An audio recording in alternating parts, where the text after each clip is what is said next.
That is heavy. Imagine carrying this around in your pocket. Your muscles would get like Hulk. That wouldn't even fit in your pocket, so yeah. I know.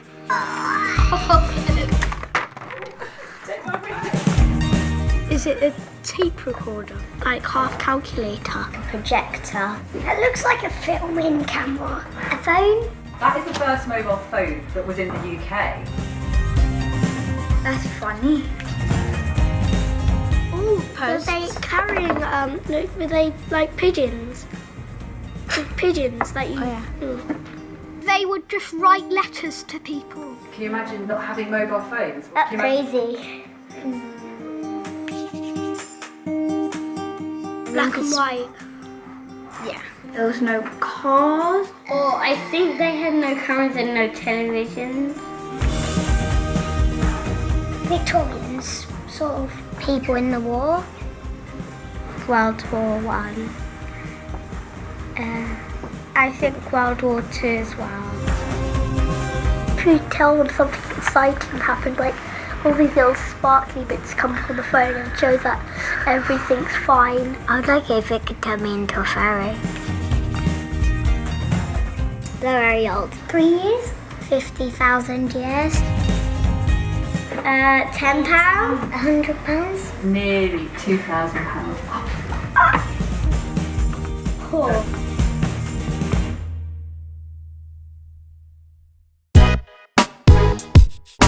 Hey guys, this is Austin. With 8 years of evolution, how does the new 6S compare with the first gen iPhone?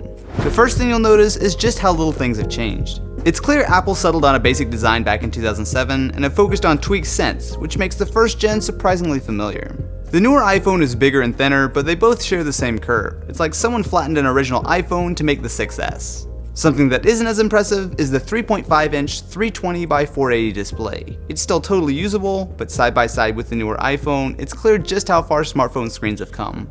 There are a few weird quirks, like a headphone jack that's recessed enough to make some headphones not fit, but compared to other phones of its time, it's held up remarkably well.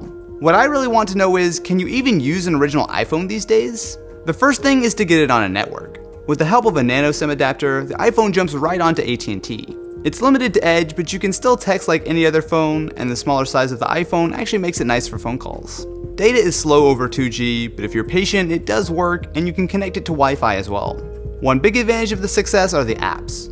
The first iPhone was only updated to iPhone OS 3.1.3, which means the vast majority of apps in the store aren't supported. This includes basically everything from the last few years. There are a few old school apps and games that will run, but you'll be forced to use the browser for the most part. Most default apps work like Google Maps, but you'll have to use the web player for YouTube, which is a little sketchy sometimes. Apps aside, the biggest difference between the 6S and the original iPhone is speed.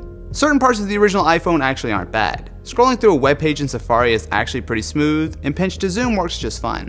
When it comes to actually loading a site though, there's a massive difference. The 6S is just night and day faster than the 2007 era iPhone. While iOS at its core is very similar to the iPhone OS days, there are tons of features missing like multitasking. Notifications are also straight out of the Stone Age, and simple things like changing the background hadn't been added yet. With a whopping 2 megapixel camera, the iPhone won't set any records for the best smartphone camera, but it is usable. There's no manual control, so what you get is what you get, but with decent light, you can get an okay shot. A lot of the shots look like they've just got a really questionable Instagram filter on, and compared to the 6S, well, there's not much to compare. There might not be video, but I've got to say, working with such a limited camera is actually kind of fun. Looking at how far things have come in the last 8 years, the 6S is undoubtedly a better phone, but what's impressive is just how well the first iPhone holds up. Design is on point, and it can do basically everything a modern smartphone can, just much more slowly.